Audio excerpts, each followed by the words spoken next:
You're looking for the definitive answer? Well, the good news is I'm here to tell you that dogs are carnivores and also omnivores.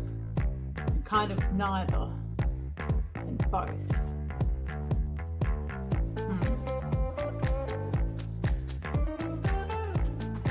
G'day, I'm Dr. Karen. Now, we all know that dogs eat meat, so they must be carnivores, right? Well, not exactly. Although the dogs we know and love as our pets today evolved from a mostly carnivorous wolf, they have adapted to a diet that is much more varied than that of their wild ancestors. Even wolves can get by on other types of food when prey is scarce. Unlike obligate carnivores like the cats, lions, and tigers that need to consume only and primarily meat or animal protein to survive, dogs and even wolves contain the types of enzymes needed to break down non-meat proteins. The term for the type of animal that has evolved as a carnivore but has adapted to living on a diet that doesn't involve meat is called a facultative carnivore. So not quite an omnivore, but also not an obligate carnivore either. Kind of makes them the best of both worlds. Now, when you look at breeds like the German Shepherd, the Husky, or even the Malamute that very closely resemble their wild wolf ancestors, it would be very easy for us to say, yes, these dogs are primarily carnivorous animals. But then when we take a look at your Chihuahua, your Pug, your French Bulldog, that line tends to get a little more blurry.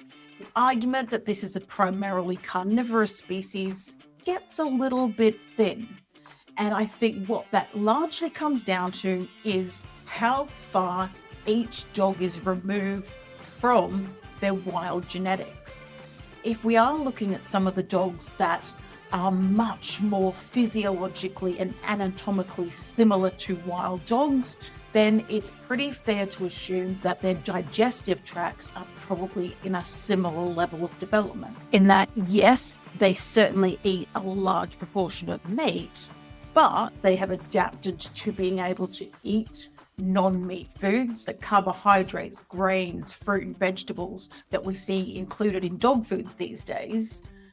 But then when we talk about breeds that are pretty different to the wild wolves, it would also be fair to assume that internally their evolution may have come a little bit further as well.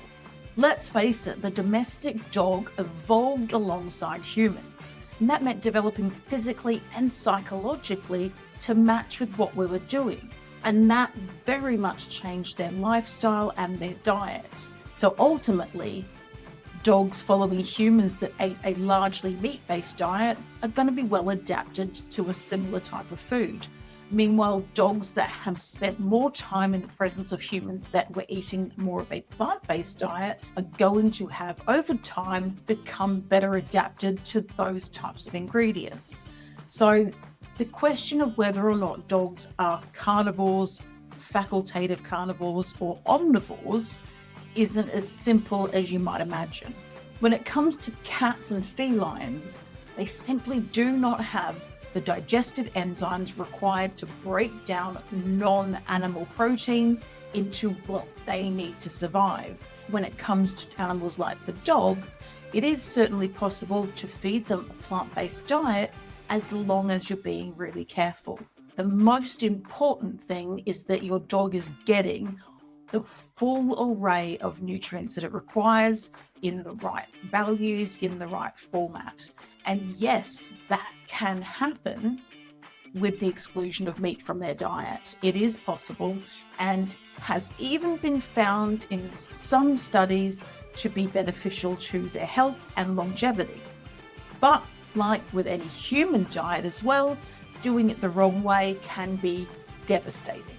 What we do know as well is that feeding a dog on a purely meat-based diet can be just as harmful as feeding a cat on a purely plant-based one.